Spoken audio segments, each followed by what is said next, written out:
Hello guys, അപ്പൊ ഇന്ന് നമ്മൾ ഉണ്ടാക്കാൻ പോകുന്നത് നാടൻ ചിക്കൻ വരട്ടാണ്. പ്രത്യേകിച്ച് ആർഭാടങ്ങളൊന്നും ഇല്ലാണ്ട് സാധാരണ പെട്ടെന്ന് നമുക്കൊരു ചിക്കൻ വരട്ടൊക്കെ ഉണ്ടാക്കണം എന്നുണ്ടെന്നുണ്ടെങ്കിൽ അതിന് പറ്റിയൊരു റെസിപ്പിയാണിത്. ഓക്കെ, ഇത് എൻ്റെ അമ്മയുടെ റെസിപ്പിയാണ് കേട്ടോ. നല്ല സൂപ്പർ ടേസ്റ്റ് ആണ് അതിന്.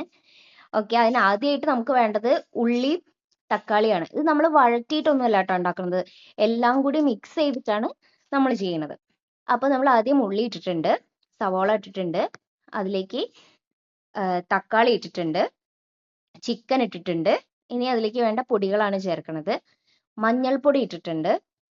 ഇതിന് അളവുകളൊന്നും ഇല്ല കേട്ടോ, എൻ്റെ അമ്മയുടെ കൈക്കണക്കുകളാണ്. ഓക്കെ, നമുക്ക് അതിനുശേഷം ഇതാ മല്ലിപ്പൊടി ഇട്ടിട്ടുണ്ട്. ഇതൊരു അടിപൊളി റെസിപ്പി ആട്ടോ, അതുകൊണ്ടാണ് ഞാൻ ഷെയർ ചെയ്യാൻ പോണത്. എല്ലാവരും ഒന്ന് ട്രൈ ചെയ്ത് നോക്കൂ. ചിലവരൊക്കെ ട്രൈ ചെയ്തിട്ടുണ്ടാവും, എന്നാലും ഒന്ന് ട്രൈ ചെയ്ത് നോക്കൂ. അടിപൊളിയാണ് റെസിപ്പി. ഓക്കെ, അപ്പൊ ഇനിയിപ്പോ അമ്മ മല്ലിപ്പൊടി ഇട്ടിട്ടുണ്ട്. ഇനി നമുക്ക് മുളക് പൊടിയാണ്.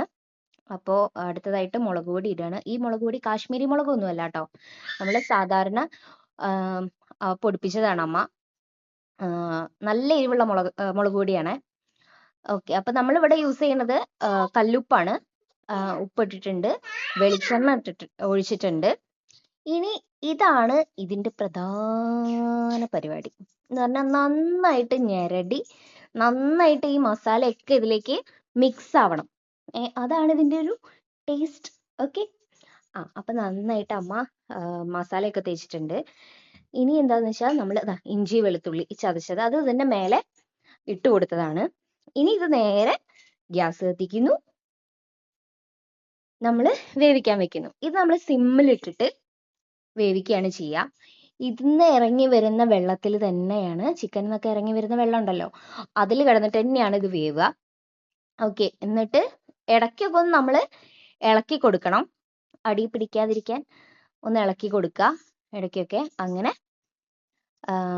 അടച്ചു വെക്കുക, വീണ്ടും വേവിക്കുക.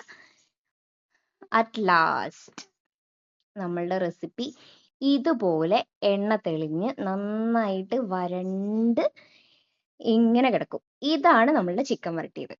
ഓക്കെ, ഇനി ഇതിലേക്ക് എന്താന്ന് വെച്ചിട്ടുണ്ടെങ്കിൽ നമ്മൾ കറിവേപ്പില, മല്ലിച്ചപ്പ് ഒക്കെ ഇടുക. അങ്ങനെ റെസിപ്പി റെഡി.